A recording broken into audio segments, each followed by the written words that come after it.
Bom, para quem já acompanha aqui esse canal há um tempo, sabe de como que eu prezo pelo conhecimento justificado, como que eu prezo pela episteme, como que eu prezo pela ciência, de uma maneira não retórica, né?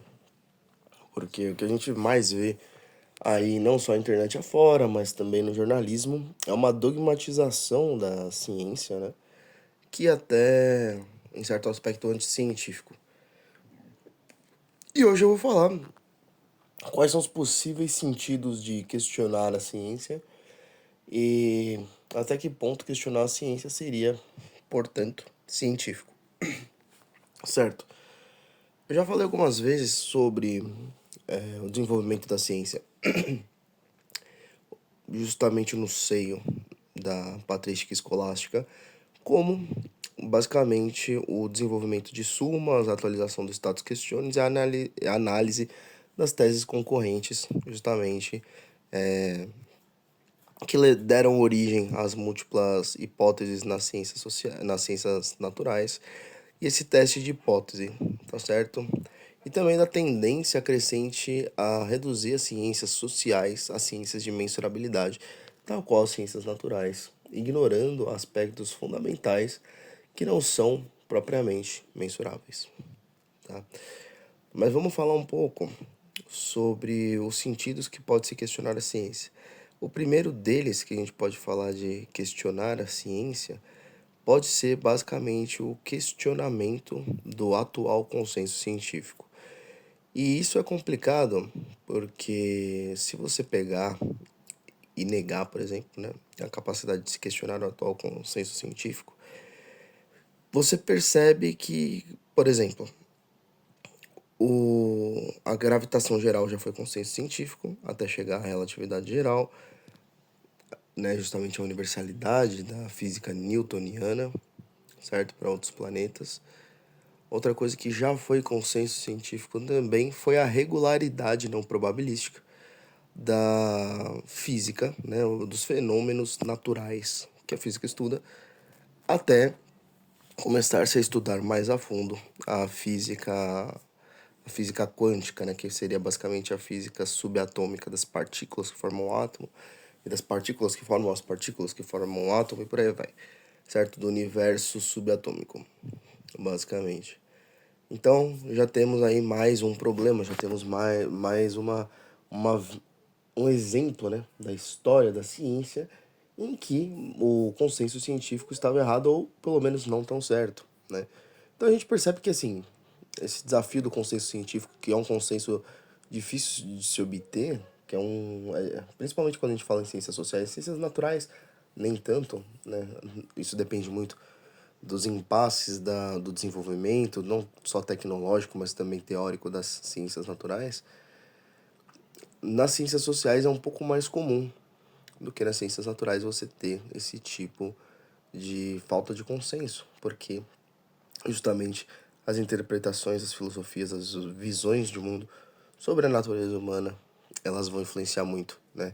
Então, principalmente quando a gente fala de filosofia também, que a gente vai falar dos princípios últimos de semântica, acaba sendo mais difícil de ter essa forma de consenso, né, na economia, na sociologia e por aí vai.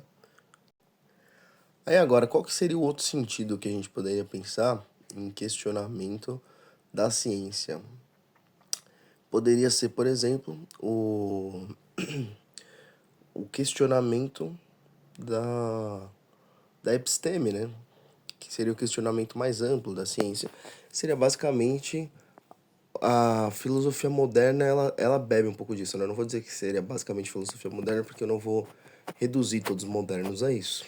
Mas os modernos, por exemplo, eles vão dizer que, baseados principalmente em Kant, que o númeno, ou seja, a realidade última das coisas, as essências, eles são, em última análise, incognoscíveis. Isso gera alguns problemas que a gente pode pensar. Como que você pode afirmar a incognoscibilidade das essências se você não pode conhecer as essências, em primeiro lugar? Segundo, não seria plausível a hipótese de que, na verdade, essas essências são cognoscíveis, mas talvez o atual estado da ciência não tenha o atingido? Ou ainda que algumas ciências, em vários aspectos, já atingiram a cognoscibilidade das essências, mas que aquele filósofo em específico não atingiu e, portanto, ele está afirmando a incognoscibilidade do número. Então, assim, existem essas hipóteses alternativas que podem levar a justamente o questionamento dessa afirmação, que, de certa forma, ela é uma afirmação que é um certo salto de fé, né? Que, supondo que ela seja verdadeira, ela não é afirmável, certo? Porque a sua própria condição de verdade implica em que você não consegue afirmá-la com certeza a partir do momento que você não pode conhecer o valor verdade dela. Percebe qual que é o problema desse tipo de afirmação? E ainda existem outras formas de da gente questionar a ciência, né?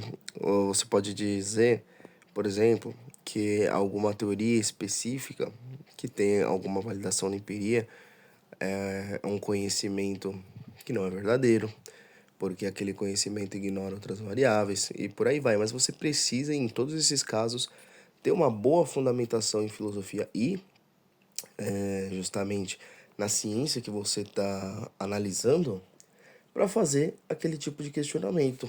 Ao mesmo tempo em que você divinizar, como muitas vezes é o caso, né, dogmatizar, melhor dizendo, o consenso científico, como muitas vezes é o caso da mídia, que sequer consegue entender o que está escrito num paper que ganhou o Nobel, por exemplo, né? E que muitas vezes interpreta ad hoc a favor, basicamente, dos fins deles, você percebe que isso daí é exatamente o oposto da ciência, né?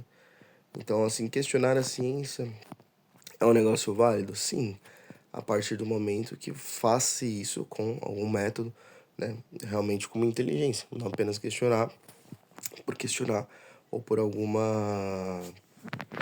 doxa, por alguma opinião e tal. Agora, existem duas diferenças, existe uma diferença, melhor dizendo, fundamental entre duas formas de ciências, que é basicamente a ciência pura, ciência teorética, que ela sim também usa muitas vezes da empiria para mostrar suas hipóteses e a capacidade de explicar o mundo, mesmo as ciências que não são predominantemente empíricas, como as ciências sociais, elas utilizam, por exemplo, a história, né? E existe esse teste da capacidade do poder explicativo, né, dessas teorias de explicar a história. E existe a ciência aplicada, mas a ciência em si, enquanto episteme, enquanto o espírito científico, é o mesmo da filosofia. Você quer buscar a verdade não buscando uma aplicabilidade, mas simplesmente a explicação satisfatória do fenômeno, né?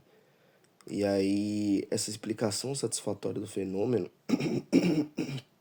é uma explicação que visa unicamente um conhecimento que tem um interesse intransitivo, ou seja, um conhecimento puramente pelo conhecimento, porque o conhecimento em si já é um bem, né? Para justamente resolver essas questões da humanidade e assim, que acidentalmente, como uma consequência, acaba tendo aplicabilidades a partir do momento em que, conhecendo a realidade, você também conhece as relações causais e, portanto, consegue fornecer soluções baseadas nesse conhecimento.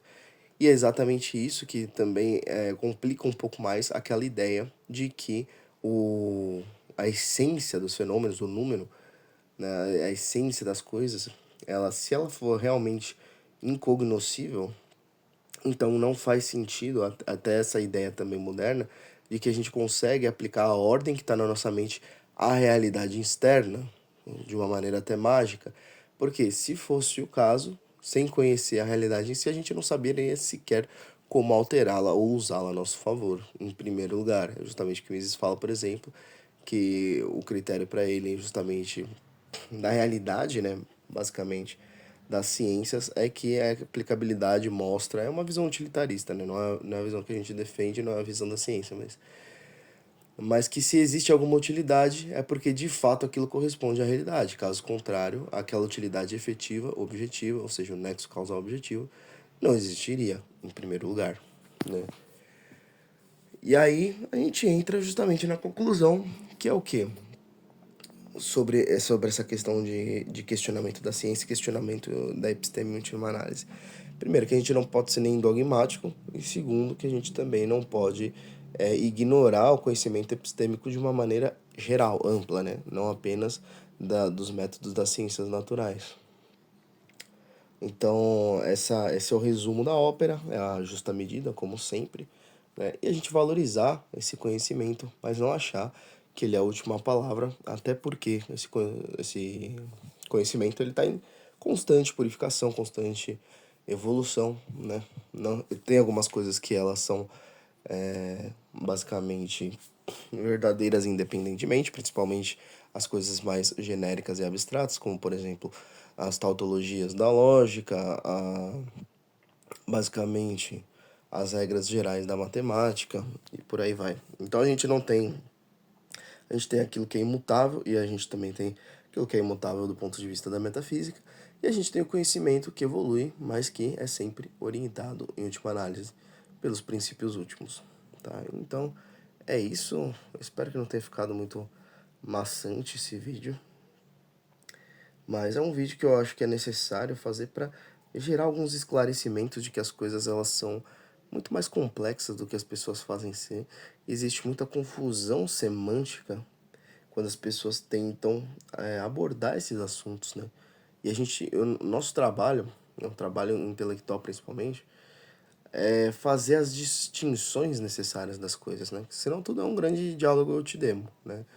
É justamente as pessoas numa confusão absurda, verborrágica, e que elas falam de coisas diferentes como se fossem a mesma coisa, que faz com que as pessoas defendam toda sorte de absurdo, beleza? Então é isso, esse é o nosso primeiro vídeo do ano, podcastzinho, aqui, o famoso chatinho de editar, que eu gravei só o áudio, e eu espero que todos vocês tenham um excelente ano, e fiquem todos com Deus. Omnia unus est, omnia erium turinum.